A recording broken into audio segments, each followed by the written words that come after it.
Hello साथीहरू नमस्कार। तपाईँहरू सन्चै हुनुहुन्छ होला। हाम्रो चाहिँ दिदी आउनु भएको छ अमेरिकाबाट। अनि हामी चाहिँ उहाँसँगै डुल्न भनेर हिँड्यौँ साथीहरू। अब कहाँ जाने त्यो चाहिँ फिक्स भएको छैन, कहाँ जाने भन्नुहुँदैछ दाइले। अनि ल अब धरान जाउँ भनेर हामी सबैजना हिँड्यौँ साथीहरू।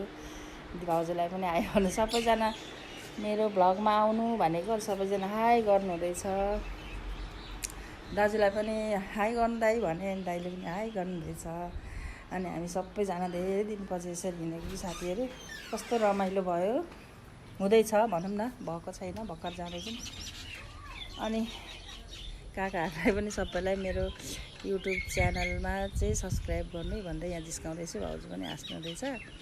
अनि सबैजना हामी चाहिँ लाग्यौँ। यस्तो रमाइलो भयो कि साथीहरू, पहिले दसैँमा यस्तो रमाइलो हुन्थ्यो, त्यही अनुभव भइरहेछ हामीलाई। धेरै दिनपछि यस्तो भेटघाट भयो नि त। दिदी आउनुभएको न्यु पनि भयो।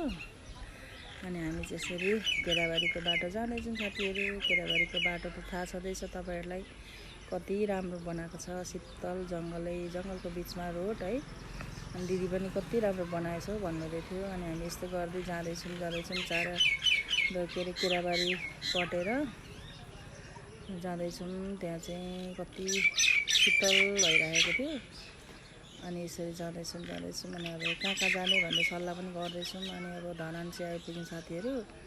अब बुढा सुब्बा जाउँ भन्यौँ। अनि बुढा सुब्बा जाँदै माथि जाँदैछौँ। अनि माथिबाट खिचेको त धरान सबै आउँदो रहेछ नि त बुढा सुब्बाको बाटोबाट। अनि नानी स्मेरिकालाई पनि नानी खिचे भन्दैछौँ फोटो होइन। अनि यसरी गर्दै हामी चाहिँ बुढा सुब्बा आइपुग्यौँ साथीहरू। सबैजना ओर्ल्यौँ। अनि अब खाना खाइवरी आएको छौँ, पूजा गर्ने कि नगर्ने भन्ने कुरा जस्तो पनि भयो। अनि हुन्छ बाहिरबाट दर्शन गरौँ भनेर नि हामी चाहिँ सबैजना बाहिरबाट दर्शन गर्नको लाग्यौँ। अनि दिदीलाई चाहिँ आउनु न हो फोटो खिचौँ भने दिदीलाई तान्दै ल्याएँ।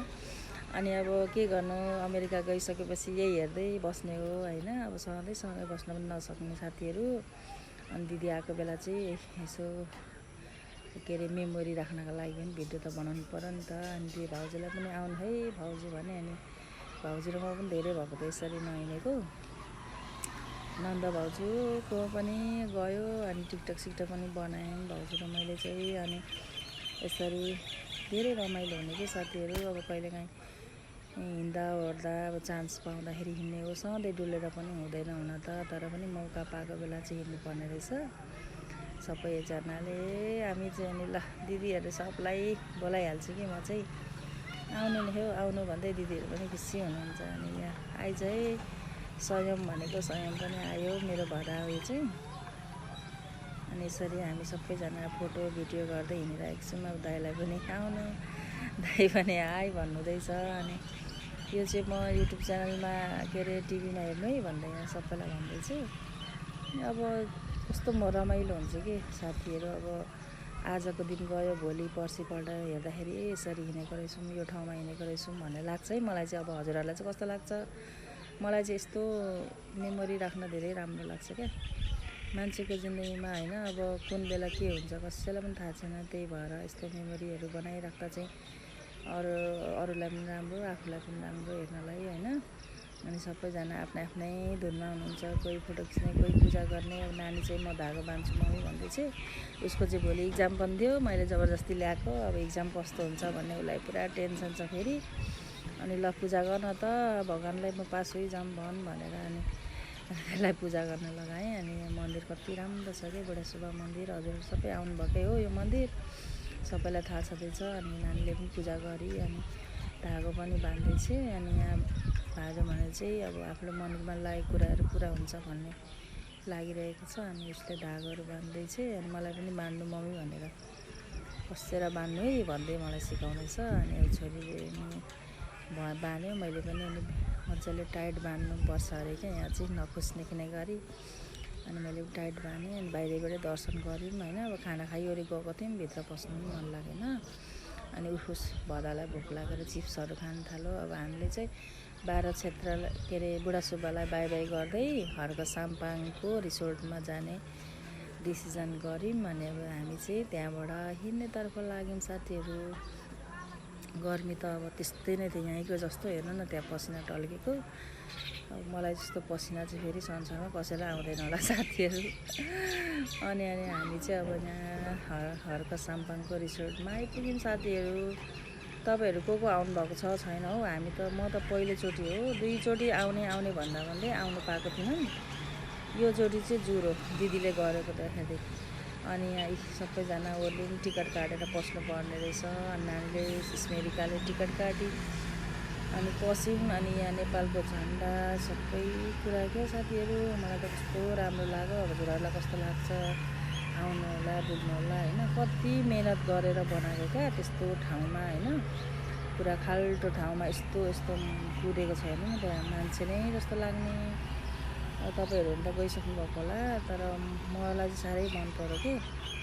अनि खोलाको तिरमा छ के भने सुनेको थिएँ। भरे जाँदाखेरि त यति राम्रो लागेन, शीतल शान्त ठाउँ। अनि होटल नास्ता खानाको लागि होटलहरूको व्यवस्था पनि। अनि हेर्नु डोको सेम टु सेम मन्दिर जस्तै बनाएको क्या। अनि हामी चाहिँ यसरी हेर्दै भिडियो गर्दै हिँड्नु साथीहरूमा चाहिँ। अनि फाटको पनि चिन्ह यस्तो होइन। अनि अब हामी चाहिँ यहाँबाट पिङ पनि रहेछ, बच्चाहरूको लागि रहेछ। अनि मैले त पिङ खेलिदिएँ। अनि माथिबाट भन्दै कराउनु हुँदै थियो। अनि हतार निस्केँ।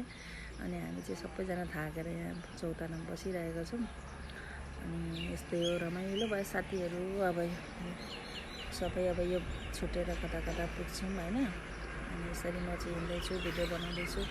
भिडियो बनाएर पनि नथाक्ने कि, सबै राम्रो हरियो जुन देख्दाखेरि पनि खिचौँ लाग्दो होइन। साह्रै राम्रो रहेछ साथीहरू। तपाईँहरू पनि को जानुभएको छ, नजानु हुनेहरू चाहिँ आउनु होला हर्क साम्पाङको रिसोर्टमा। यस्तो फुलहरू पनि, अम्बकहरू होइन, कोलाहरू पनि फलिरहेको। अनि यस्तो राम्रो फुलहरू एकदम मलाई चाहिँ मन पर्यो। अनि यस्तै हो साथीहरू, कहिलेकाहीँ यसो डुल्नु पनि पर्छ होइन। अनि यसरी हामी चाहिँ सेतो फुल फुलेर छ टाउकोमा लगाएँ। अनि मेरो फोटो पनि खिच्यौँ। अनि अब हामी चाहिँ अब यहाँबाट नास्ता खाएर चाहिँ लाग्नुपर्छ घर भनेर चाहिँ दाजुले बस्नु भन्नुहुँदै थियो। तर अब नानी भान्जीको इक्जाम छ भनेर हामी चाहिँ नबस्ने भयौँ। अनि त्यहाँ डुल्दैछु म चाहिँ पनि, कस्तो राम्रो रहेछ। अनि यहाँ धेरै छ कि फोटो खिच्नलाई। अनि यहाँ पानीको झरना पनि यहीँ बनाएको छ। चिसो पानी आइरहेको थियो। अनि फोटो खिच्नुभयो भाउजूले पनि। ओके बाई साथीहरू।